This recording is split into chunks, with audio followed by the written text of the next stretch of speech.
the way I see the war now, after more than 3 years, what kind of keeps coming back is that Russia has actually achieved very, very little at very large costs. And it looks like if the war continues, it wouldn't really change that much more. And I think that you've mentioned there are two camps in Moscow of people who want to continue and people who want to um, end the war, maybe more the technocrats. And I think that if I was, part of the Kremlin, I would probably be on the side of the people who want to finish the war, mostly because if things keep going this way, it's not like Russia will likely gain that much more out of it. So do you think that, as you've said, do you think that Putin is just willing to, if it was up to him, he would just be okay with letting the war continue basically indefinitely for years to come? I mean, the real problem is this: we don't really know what Putin is being told. If you look at a lot of the objective predictions about what will happen to Russia, and I mentioned 2026 being potentially a tough year. 2026, the economy is likely to, experience greater problems, and that's not going to mean that Russia can't continue the war.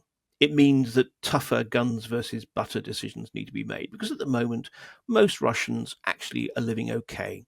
Russians actually feel quite sort of optimistic about their chances, although inflation is an issue, particularly food inflation. At the same time, salaries are also going up and such like. Well, that may well not be sustainable in 2026. Secondly, by 2026, these huge stocks of Soviet era tanks and guns and so forth are likely to have been consumed. I mean, at the moment, they're able to keep providing stocks for the front line, but again, these are reconditioned, increasingly like 1960s kit, rather than brand new tanks. They're only be able to build about, say, 200, maybe a bit more, new tanks a year, compared with, they're suffering losses of like 1,000 a year. So I think, at that point, that's when they really start to notice things. And there's a whole variety of other kind of ancillary issues, but essentially both economic and military questions really become to arise. Are people actually going up to him in briefings in the Security Council and saying, Vladimir Vladimirovich, be aware of these problems. This is why we don't want the war ideally to last that long. Or conversely, are they looking, we shouldn't, while we focus on all the pressures bearing down on Russia, we shouldn't forget the pressures bearing down on Ukraine, of which the first one is demographic. I mean, actually, they are under increasing trouble finding soldiers to go and serve in the front line, especially so long as Zelensky refuses to expand conscription for understandable political and demographic reasons. But nonetheless, that is a factor. Secondly, the kind of the constant political risk. What happens if America just basically decides to write off Ukraine, essentially treats Ukraine like Afghanistan? Well, in those circumstances, whatever the Europeans say, they are not going to be able to make up the shortfall in any meaningful sense, not for years. It's all very well committing yourself to rebuilding your defense capacity, but that's not something that can happen overnight. So, I think from the Russians' point of view, this is still a slow, grinding conflict. And there is that sense of, sure, you're not likely to make sudden, decisive gains on the battlefield, not least because Russian forces have now, you can call it degraded, or you can call it just simply evolved, so that instead of being these sort of notionally exquisite forces able to maintain maneuver warfare, and if they suddenly break through the Ukrainian lines, push a couple of brigades of tanks sort of through and suddenly take 300 square kilometers.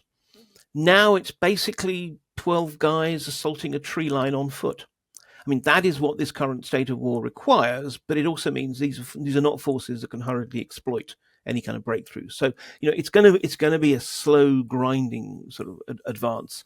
But I think their view is rather that if Ukraine suddenly finds itself in that kind of absolutely catastrophic bind, sure, they may not get the Ukrainians to hand over the rest of Zaporizhia region, let's say.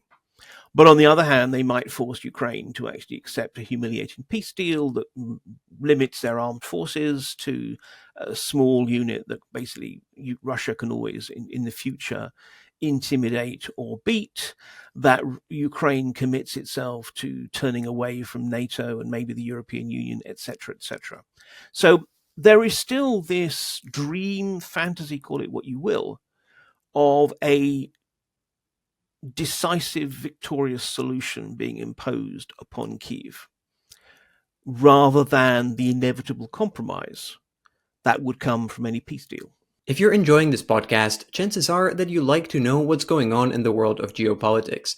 And if that's the case, you might want to sign up to my newsletter. There's a lot of news on geopolitics, but most of it just doesn't actually matter. It's just chasing headlines, emotions, and breaking news. What I want to do is to try to separate all this noise and find the signal, the stuff that actually does matter and will have consequences months and years down the line. And so in every edition, I pick out 3 things that do matter and explain why and what will be their future impact. You can find the link in the description, so check it out and sign up to stay informed.